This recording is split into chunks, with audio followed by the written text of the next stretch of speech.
Great,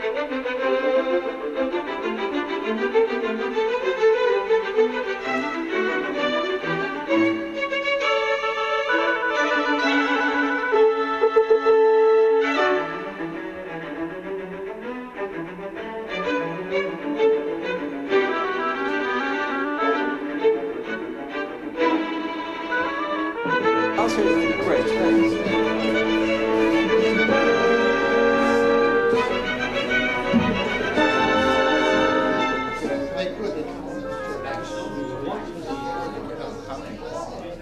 Hi, welcome to the Public Voice Salon. My name is John Bredin, and we are an on-air dialogue on culture, politics, and the critical issues of our time, a progressive dialogue. And tonight's show is being broadcast at the Community Church of New York, which is one of the most progressive churches in the city. And today they had a screening of a film called Heist, Who Stole the American Dream? And this film is really very, very powerful. It connects the dots about how our democracy was stolen by big money. The filmmakers are Francis Causey and Donald Goldmacher. Yes. And we had this screening here, and this was great is that this church does things like this, you know. And in fact, this was sponsored by the Action for Social Justice Committee of the Community Church of New York, along with the Resistance Cinema Group here, too. Okay? And after the screening of the film, there was a discussion with the filmmaker via Skype. So there was, we were able to ask her questions, and after that, there was another discussion with the people who watched the film who wanted to have a dialogue about that in this beautiful room, this beautiful gallery room. So it's filled with paintings and very aesthetic, and I just think it's a very powerful thing that this church is doing this, and that we have to start to analyze and discuss and dissect what's happening with our country and with our democracy. And so we just want to get reactions to the film. We have two people here who watched the film, and they're going to tell us a little bit about who they are and what they thought of this film called Heist.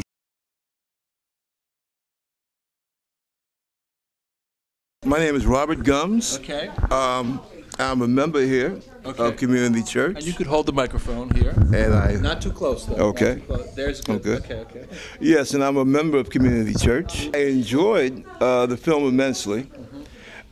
I think the thing that I found most important was that it fleshed out essentially what's happening to our country and why it's happening. I feel very strongly about this because I happen to be a combat veteran, and I feel somehow betrayed. Not simply the way that most of the veterans of my era feel betrayed. I feel betrayed in the sense that the things that I believed that I was fighting for, apparently they no longer appear to be the model for our American society. I spent a lot of time in Europe, and I saw people, their quality of life, much better than what we enjoy here in the United States. And what angers me is that there's no reason for that. And from looking at this film, it kind of drew the dots as to why we don't have the same high standard of living that our European friends have. So we're going to move into a dialogic situation because we have a third person who joined us, Carol, who's my colleague at Borough Manhattan Community College, where I taught there for 4 years. And I think Carol and I like to teach like this in our classes, too. We create small group process, and I think that's also very important to help think things through with other people. We're going to come to another one of our discussants today. And tell us your name, sir. I'm Donald Kresge. Okay, Donald Kresge. Donald, tell us what you thought about the film Heist, Who Stole the American Dream, and what is your take on what's happening in America today, and are we still in a democracy? Don't hold it too close. My initial response to the film, which gives the background of Lewis Powell before he went up to the Supreme Court, that part of it was very enlightening to me because I can recall Tell the public who Lewis Powell is. Yes.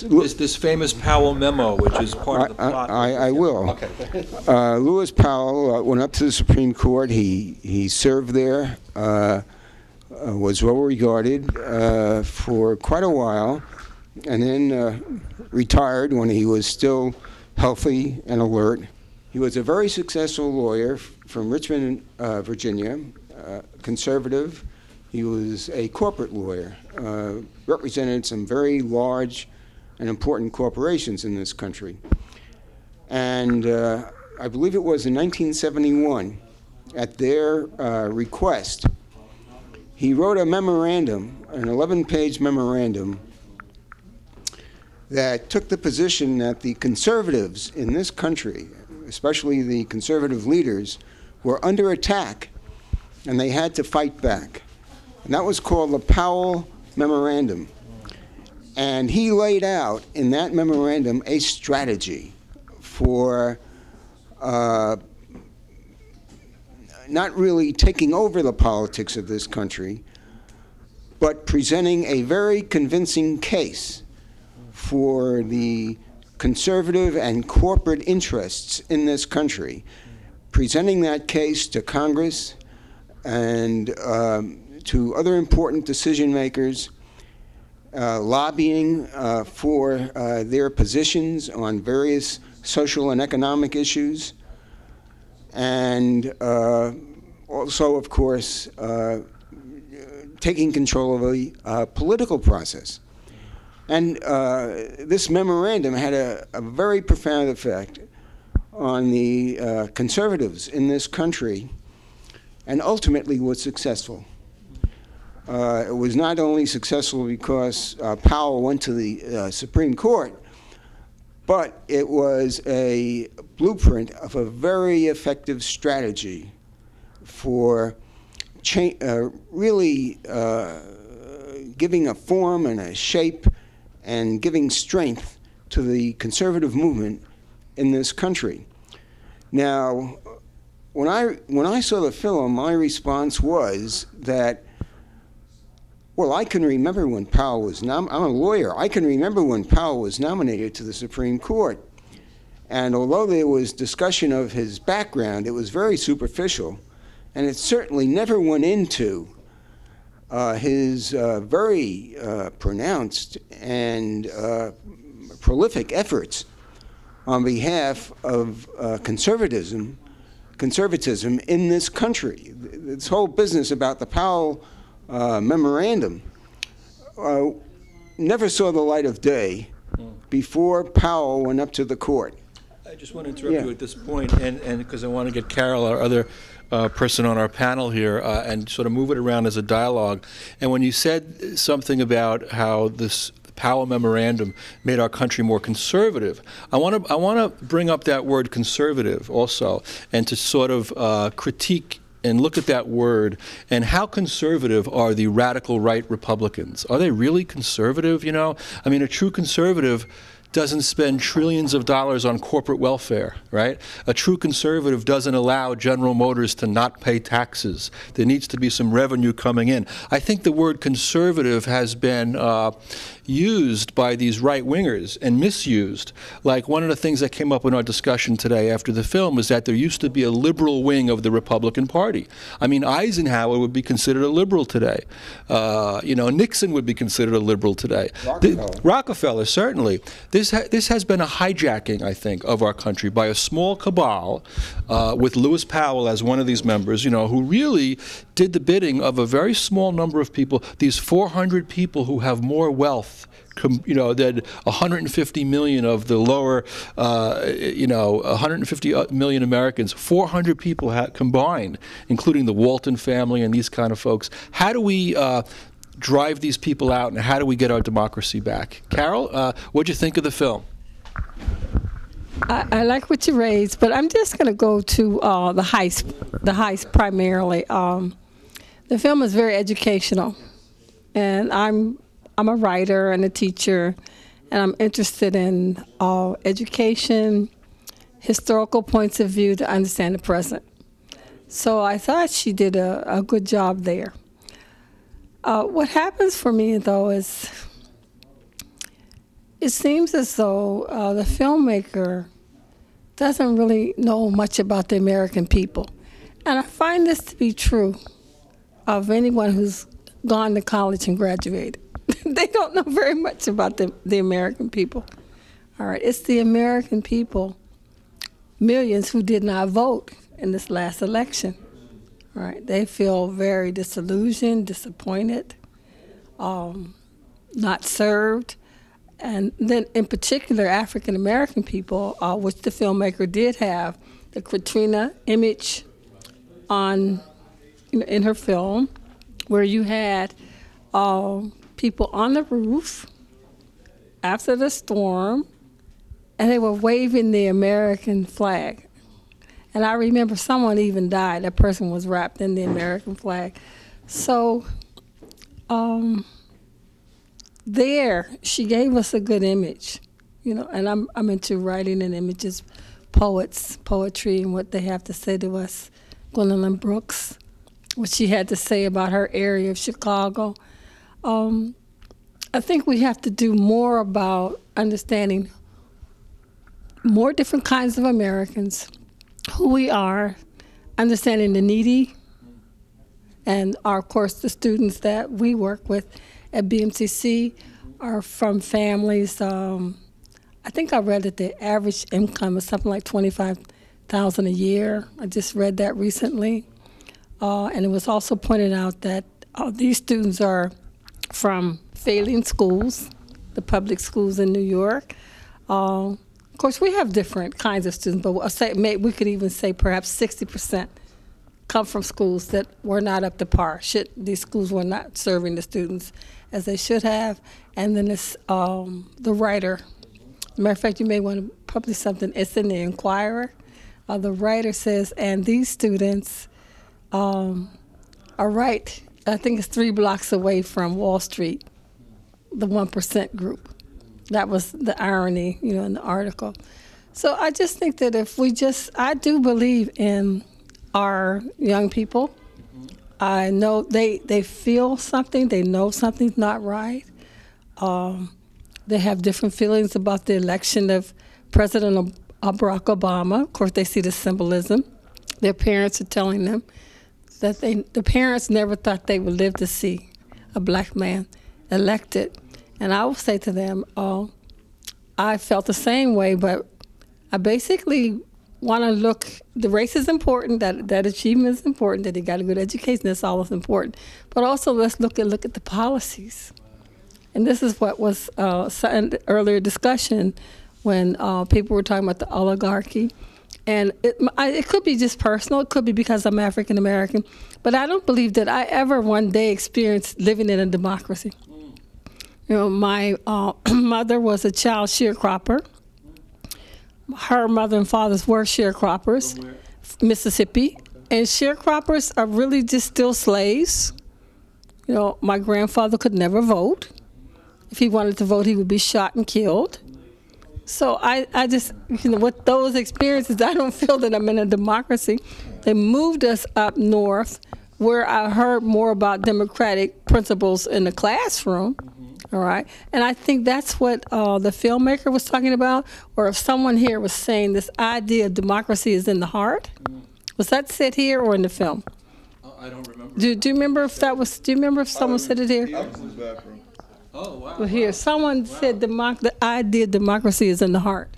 And I think that brings out the point that ideas come up in conversation, and conversation is important to have these dialogues, to process what we think and come up with new ideas. I wanted to say just one second, but I wanted to say just to get all of our names again for me and also for the public, because I'm not good with names and I have to hear a name. So I know Carol because we work together.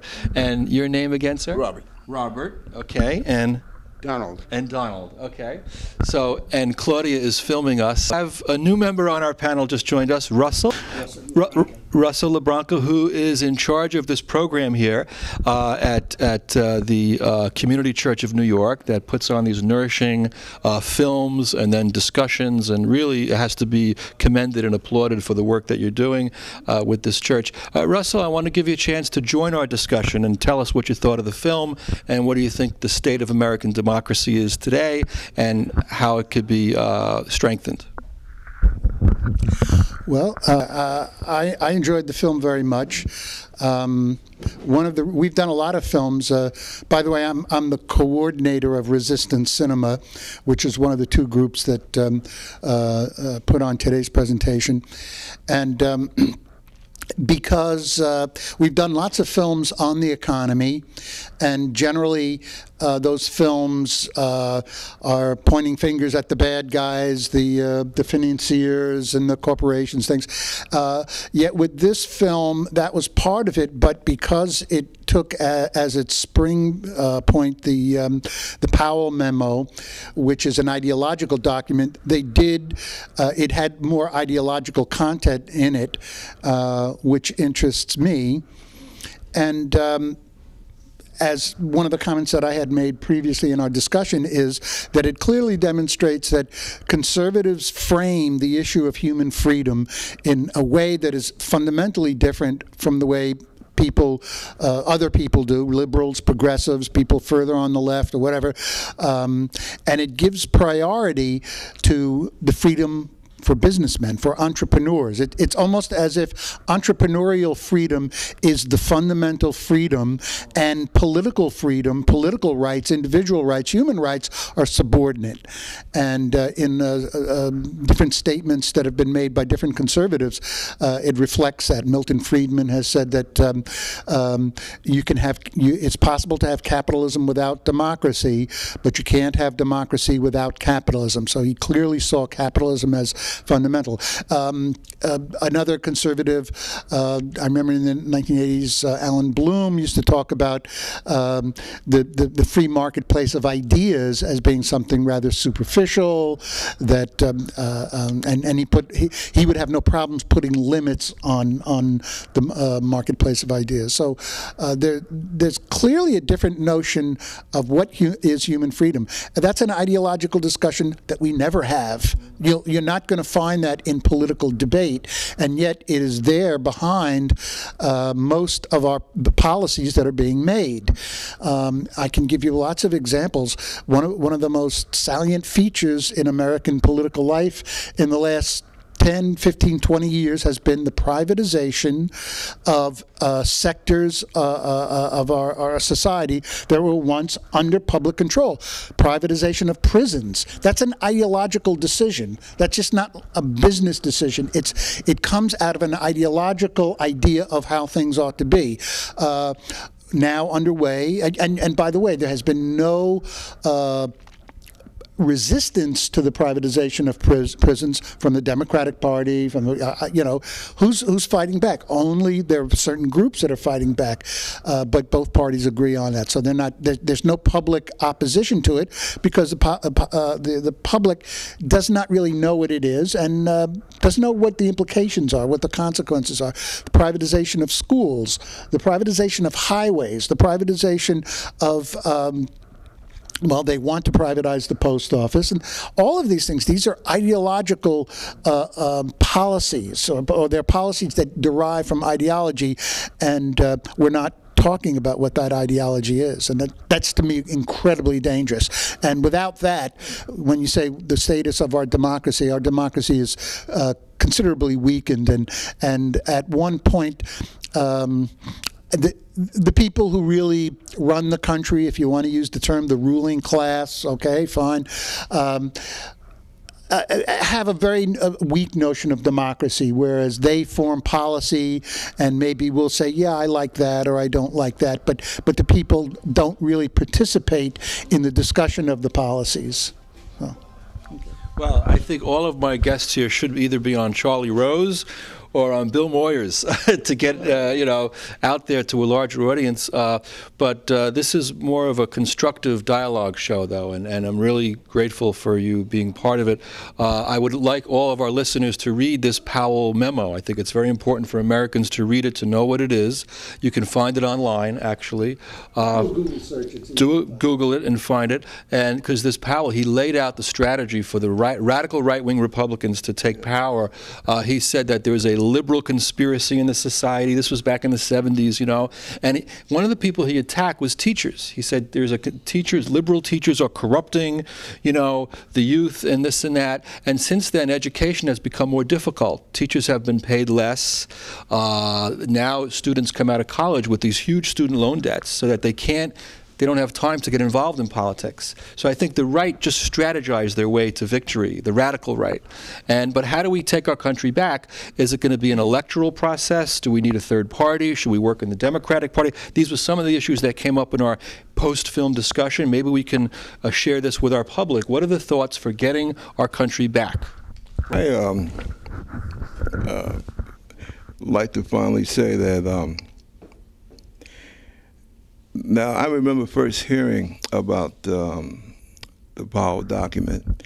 It was not a big secret, but I think that one of the major problems that we have in this country is it's almost a willful lack of education in this country. I think that the reason I say that is I spend a lot of time both in the Middle East and in Europe. And one of the problems that we have here in America is that to a certain point, we do have a democracy. I think that one of the problems that we have, to go directly to the source of the troubles, is that democracy in and of itself is not the end game, and we shouldn't see it as such. When you have a situation where people are uneducated, uninformed, and they go to the ballot, that's almost as dangerous as a tyranny. It does no good to say that you're in a democratic state and people run out and vote in members of the Tea Party. I think that that's a prime example of one of the dangerous tendencies that's taking place in our country. The idea that government is bad, we should destroy government. And that's what you've had happen in this country. You basically had a large segment of the American populace acting like the 5-year-old that can't have his way. They can't have a certain thing, so they'll try and break it. And if you look at what the Tea Party has done, that's essentially all that they've been about. Now, we have some very big issues getting ready to take place in this country. And I think, quite frankly, people need to be afraid. And the people that we have voted for, from the president on down, I think they need to be out here telling the American people, you need to be afraid, because you have a small group of people that have said so in so many words, if we don't get our way, we're going to destroy the American economy and probably drag down a good part of the world with us. Wow. Well, I wanted to say, you mentioned the Tea Party, and I think that when the Tea Party first came out, there was some legitimate gripes about the direction of our country. And one of the things that came out in the post-film discussion was that the Tea Party itself had been hijacked by people like the Koch brothers and taken in a very corporate direction. And we've moved away from democracy even further. So yes, I think there are just a couple of things we have to remember. First of all, democracy has been attacked as not being a good form of government ever since ancient Greece. Plato, in the Republic, talks about the failings of democracy and why the Republic, the ideal country, should be ruled by an elite of philosopher kings. And democracy has, down through the ages, has had its critics. But as Winston Churchill said, democracy is the worst imaginable political system except for all the others. And if we don't believe in democracy and try and make it work, what do we have? The alternatives are worse. Now, does democracy work? I'm old enough to remember what this country was like when I got out of college in the 1950s. I'm old enough to remember what Jim Crow was like once you cross the border into Virginia. I remember, I was a naval officer. It was my first job after college. And I remember not seeing a single, in my 3 years of service, not seeing a single black graduate of the Naval Academy in the Navy. And the only time I saw black naval officers at all was when I was in the Navy ROTC in Corpus Christi, Texas, and I saw 2 black ensigns, newly minted Navy pilots, hissed at an officers' club in Corpus Christi. I can remember when you could walk up and down the streets of Midtown New York and just not see a black face. Black people were just invisible. No bank clerks, no store clerks, no bus drivers, no black people on the streets. We've come a long way.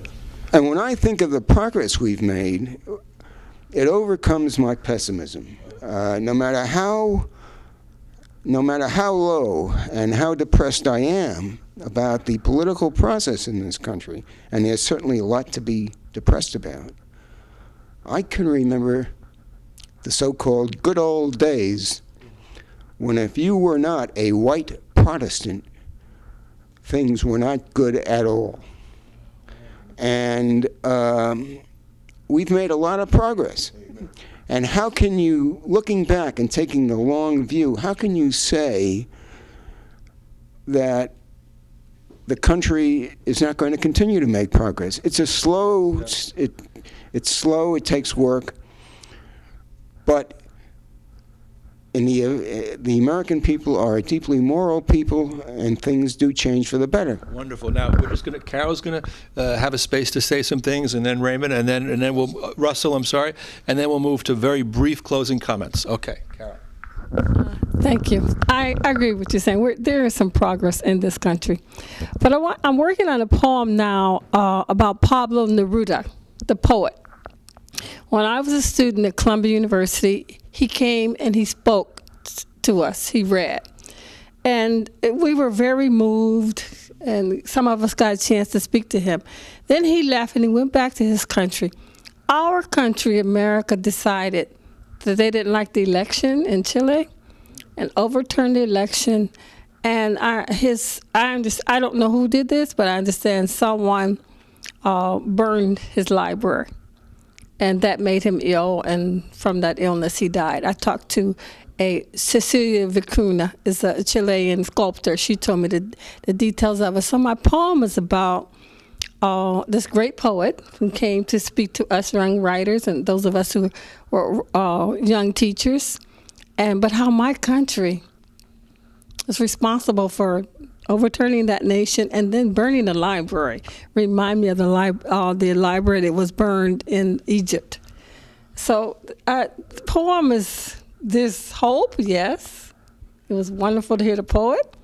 And then there's this terrible behavior of that small group that we're talking about. I think they are homicidal, you know. And they don't consider themselves as a part. They're so wealthy and so privileged. They don't consider themselves as needing sunshine. You know, the ocean, a dolphin, a flower. And so they're also suicidal. And I just wish we would do what we did when I was a teenager. There were study groups. I didn't understand the war. I was only 18. The males in the Vietnam War, all the males had to go. It was mandatory. But there were study groups when they explained the war. Dr. Spock spoke, and finally because I'm from a steel mill town, they told us the war was good because people could have employment. Which town? Youngstown, Ohio. It was a steel mill place. So I said, oh, the war is good because, people get employment. So we do need these study groups, right? And I'm going to finish the Neruda poem. Oh, thank you. And I want to say before I pass the microphone to Russell that Carol, I want to thank Carol for putting me on the stage as her actor. Carol's a playwright, and she wrote these 2 anti-racist plays that were read at the Dwyer Cultural Center in Harlem, which is one of the last theaters on 125th Street besides the Apollo, where you can get original work that's being performed there, and it was the Frank Silvera Writers Workshop, who was a light-skinned black actor who passed, and many of the actors of the time who knew him, like Marlon Brando, they never outed him, and he was able to star in a lot of films during a period of great racism, and it was co-founded by Morgan Freeman. Yeah. And so thank you for putting me on stage as Woodrow Wilson in an anti-racist play that brought out some of the racism of Woodrow Wilson, which I learned, I didn't know about, but by being in this play of Carol's, I had to research that. And then I also played Charles Sumner, the great abolitionist senator from the North. Oh, he's in Lincoln? Oh, look at that. Okay, so thank you again, Carol, for that. And, okay, Russell, what are your thoughts? Well, we were talking about things that we can do and what we need to do, how we can change things. Again, getting back to the notion that this is a much deeper ideological struggle, the other thing to keep in mind is that it is global. And here's where it ties in to American foreign policy. The concept that is expressed in the Powell memo of the way in which business functions and its relationship to to democracy, is on the world stage an extreme position. Nobody believes in that model. We are the few. It's the United States, and maybe the Israelis, have that view. America as the model for the rest of the world. We were on top as the model. After World War II, the United States was not just on top militarily, economically, but also as a point of inspiration. It's over. That's gone. We're still the single biggest military power. Our economy now is showing a lot of signs of weakness. But more important, people around the world are discovering themselves, again, their own traditions, and they are not looking at the United States for direction. And part of that comes from the fact that they reject the World Bank and the International Monetary Fund's prescriptions all over the third world. Those prescriptions, which are of neoliberalism, which are, again, another reflection of this extreme ideology of unregulated business, are being rejected. They've failed all over the world. So the evolution of this system is going to be derived from what we do as Americans, but also there's a global dimension that is at work that is militating against it. And I don't think that it has a really clear direction. I don't think it's a titanic struggle between socialism and capitalism as absolute systems. I think we are evolving, but certainly this kind of, it's really what Powell believes in is a kind of like a totalitarian capitalism. And because that's what it is. It's the ethic of business applied in a total way to every aspect of our lives. Everything is a commodity, and that's the way we value everything. Our drinking water has value only if it's a commodity. So it's a global issue as well. Well, we're going to closing comments or questions if anybody has them.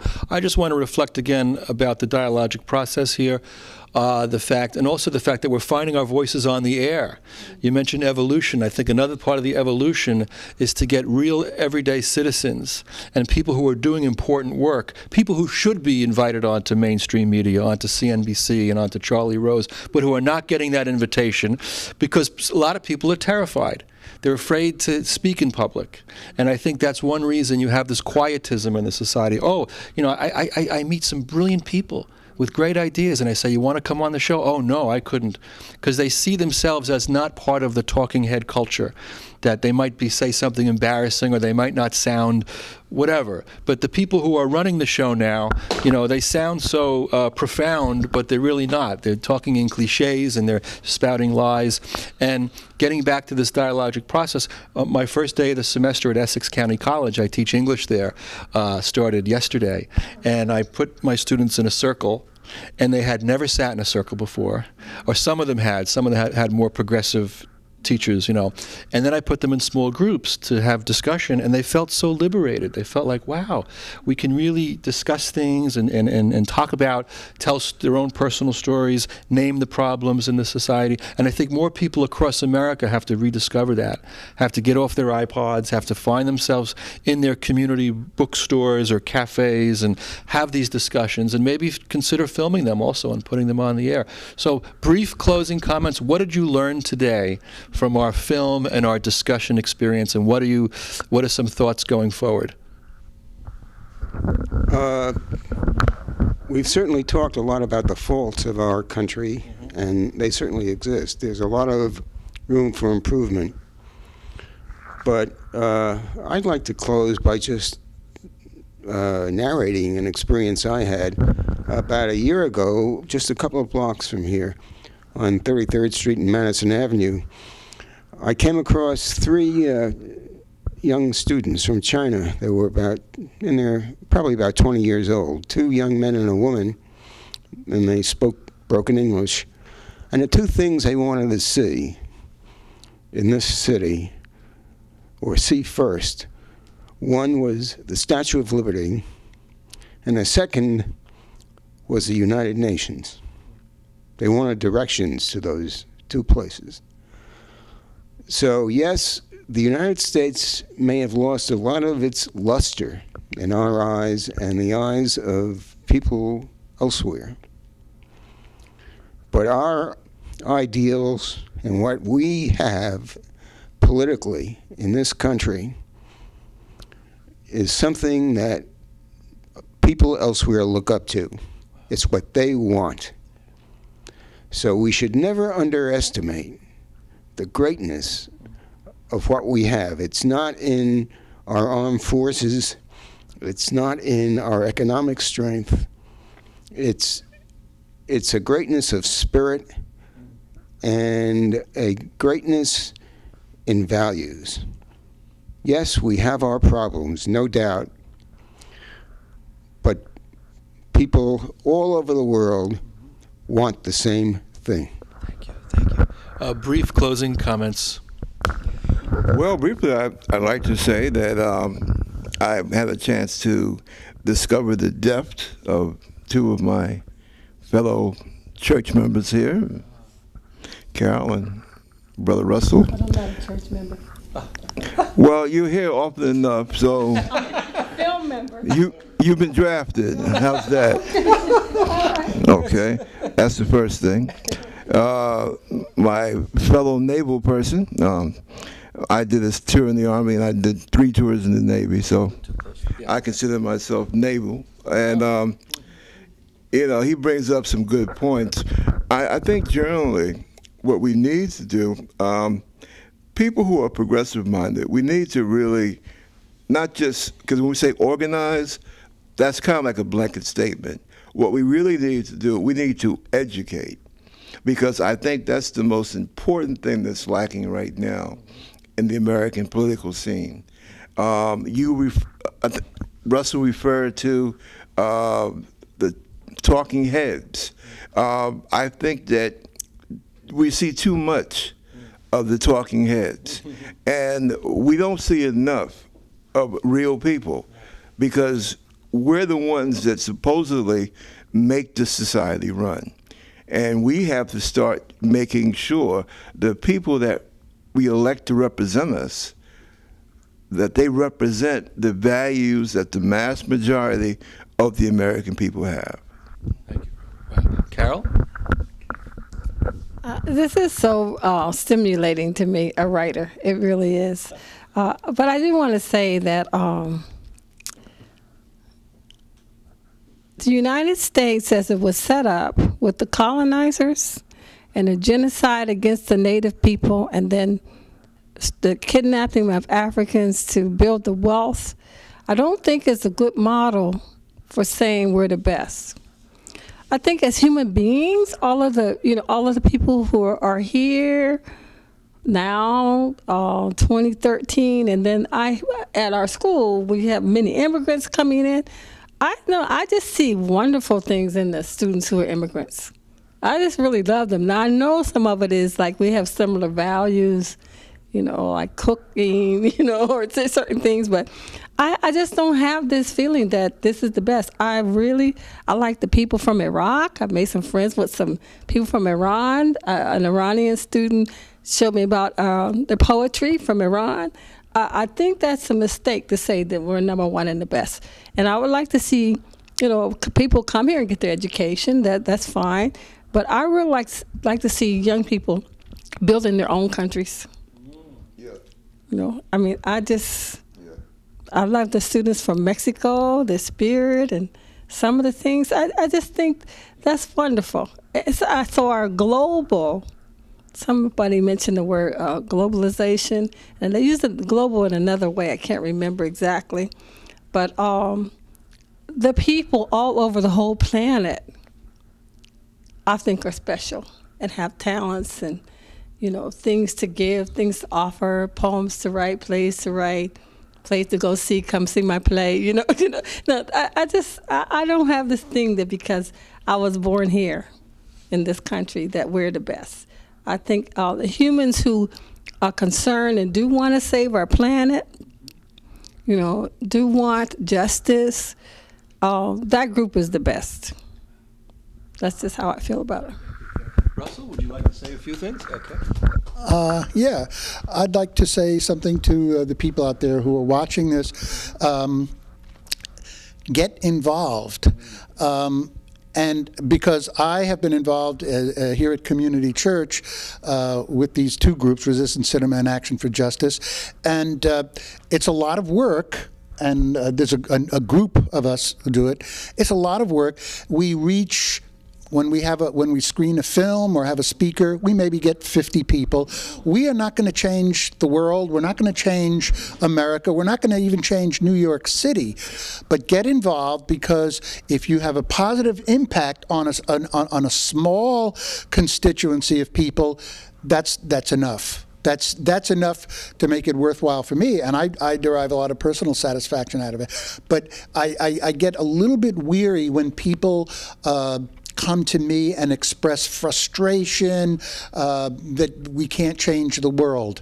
I can't change the world, but I do what I can within the limited means that I have, and it gives me satisfaction. And I don't think that is a hopeless endeavor, or I don't think that I'm being deluded that it's about what its value is. So get involved, even if it's on a small level. It's important.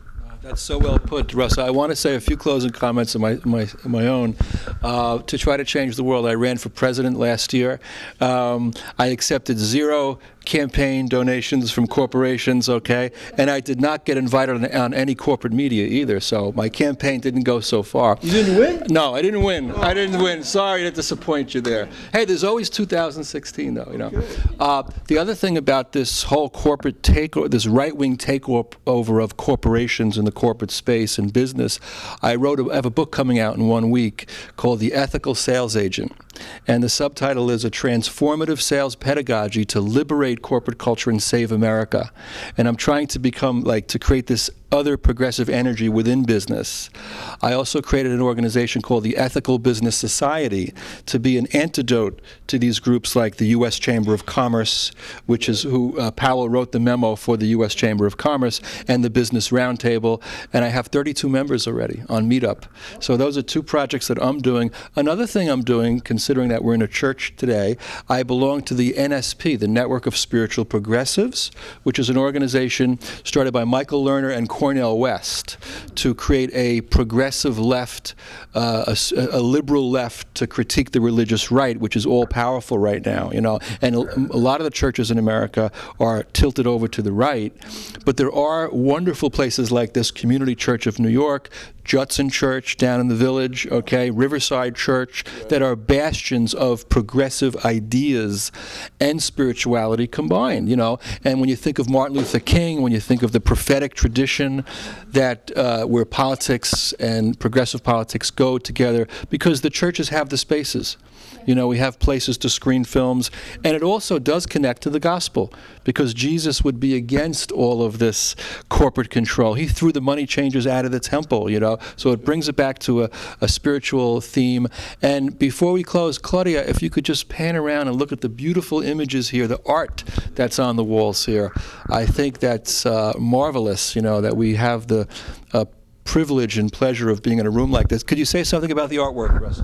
Just that the artwork, this is an art exhibit that changes roughly every 2 months, 6 weeks to 2 months. And again, another church organization called Gallery 35 sponsors it. And this this exhibit is by I think he's a Haitian artist.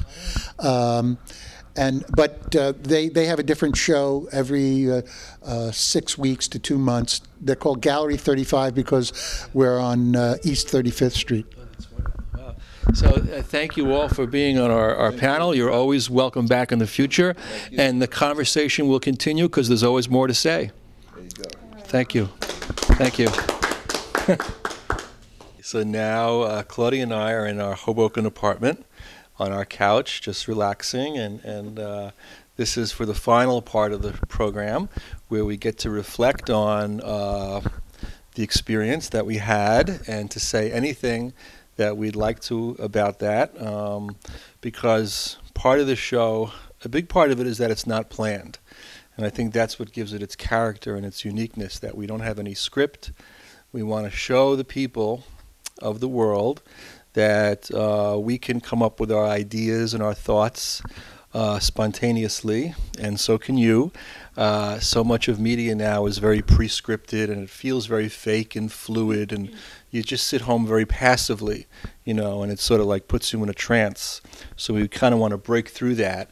And so now for the next probably maybe 8 minutes, if Claudia and I want to say anything about the film that we saw, Heist, Who Stole the American Dream, and this event that was sponsored by the Community Church of New York, where we actually watched the film with other people, and then afterwards we talked about it. Now is the time for us to talk and say whatever we'd like to. So, Claudia, if you'd like to say something now, or okay? Thank you, John. Okay. Yes, after the film yesterday, it was a nice discussion, and then we were able to tape. And even I didn't give my opinion there. I agree with too many people there about the education. People in this country, they don't know, they are not really educated about the history of their own country. And since I am from another country, I can affirm that's true. When I came to this country, in Colombia, people in high school, they know geography and history for not only our country but for around the world. And when I came here to America, people that were in college, I work in a laboratory, and the PhDs and the students for me was kind of an impact to see that they were with PhDs and all this kind of stuff. They didn't know much about their own history of America. Or they say that that was for people who were studying social science or something like that. Whilst in my country, everybody in high school knows too many things. And yesterday, one of the persons in the discussion was talking about this, that the people is not well educated, meaning that it's not their fault they're not well educated, it's the system of the education here. They want to leave things, like removing things that the person doesn't really know much, just in purpose, because they want to train people. They don't really want people to be more critical, people that can do more good things to change the history of the country. And also, I have a friend. She's a very good friend. She's a African American. And when I was talking to her about Occupy Wall Street, she told me that that situation comes very long time ago. The only difference is that now the white people is also affected. But the situation that the white people is now suffering, having suffering too many other persons in this country before Occupy Wall Street. So it's just like it's just question, or it's a matter that people talk to each other. People start trying to read books. I'm reading Carl Vonnegut right now, which I'm fascinated of him because I was able to see him once talking, and it was very impressive for me. And I like his books. Even they call him like satires and black humor and all this kind of stuff. But probably that's why I like him, because he said the truth in one or the other way. And people should read books. It's very important to get the truth. I don't know what you, John, want to say. Wow, I'm just very happy and proud of everything you just said, honey, and I agree with all of it. And when you talked about Kurt Vonnegut, I'm not an expert on Vonnegut, but I do know, I believe that he was also very politically conscious, and that he would often go to protests, you know, and he was part of the radical left back in the 1960s. He would be, you know, against the Vietnam War and this kind of thing. And Reverend Billy in the Church of Stop Shopping was something that Kurt Vonnegut liked. He was very often be seen in the front row of a Reverend Billy sermon at St. Mark's Church in the Bowery. And Reverend Billy is a theater activist who tries to raise consciousness to fight against consumerism and you know, the fact that we're so focused on materialism in our country, and we've really given up on spiritual values. Not everywhere, but there are pockets of spirituality that are left, genuine spirituality. Places like the Community Church of New York, where we saw this film and had this discussion, and places like Judson Church. But we also have to look at the church and its complicity in some really dark and evil things over time. If we look at the Catholic Church, for example, and the Inquisition, the Spanish Inquisition, and we look at how religion and authority have come together to keep the people down, you know, I think that's the farthest thing from true Christianity that you could possibly... But I don't think it's the Catholic Church, or there are another church. The problem is the people who is directing these institutions. Because I know a lot of people from different kind of church, and I know there are people that are very, very nice persons, and they are Catholics, or they are evangelists, or they are Buddhists, but people who really believe in God or whatever belief they have, when they really do it in spirit, they show it, and they show it with actions. The people who just go to church and just like go for showing to everybody that they go to church, but they don't really show with actions, that's nothing. And what I really want to say is... Almost out of time, honey. It's now it's boy, you have so much to say. Now John is cutting me today. But anyway, so what I want to say is there are a lot of good people in all around the world. That's very We true. cannot judge anybody for just the religion. Yeah, and if religion had a bad impact in the past, we can't, completely say that the Catholic Church is all bad. I happen to like aspects of Catholicism as well and spirituality. But where I'm at now in my life is as a member of the network of spiritual progressives, trying to really get back to a spirituality that's about love and caring and creating a society that's based on love and caring and not based on profits over people. Because that's something that Jesus, I think, would be in favor of, as well as any major religion, that you help the poor. What? Profits over people? People over profits. Oh, okay. Did I say profits over Yeah. people? I didn't mean that. That was a mistake. Yeah, Jesus was always in favor of everybody. Yes. Okay, I think the time is off. Okay, My well- husband is already counting the minutes, so Okay. normally it's me the one say this kind of stuff to him. It's time to cut. Have a wonderful week, everybody, and we'll see you next time on the Public Voice Salon. Bye. Still here because we realize we actually have an extra minute left. This is all ad hoc here. We're not professionals, And anyway, I just realized there's something else I'd like to say, and if Claudia wants to have a closing statement as well. Not to give up hope, that we can take our country back, we can renew our democracy, we can bring our politics back. Okay, if we start talking to each other, if we start creating projects, if we build a new political formation in this country that's truly progressive, which might include reforming the Democratic Party as well. But, even though in dark times we can still do something to, to save our democracy and to bring our country back and make it perhaps the democracy it never was, but might still be to come, the sense of radical possibility. Maxine Greene, who's a philosopher of education, she says, imagine things as if they could be otherwise. So I think that's important. Another thing I want to say is just read books, read poetry, and if you don't want to go and read history books because probably they are kind of boring for some people, you can read books that are, like I say before, Carbonagher. Or the right kind of history books, like The People's History of the United States by Howard Zinn. That's a great history book.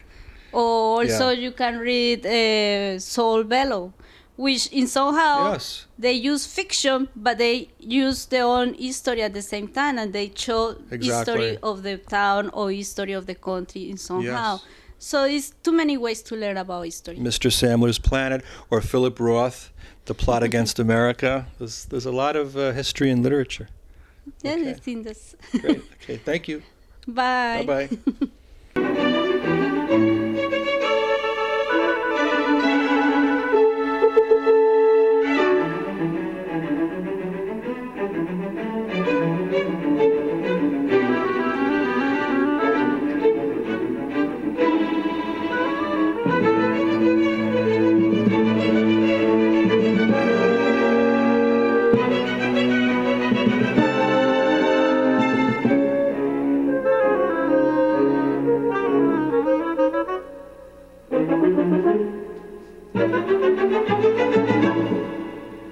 Thank you.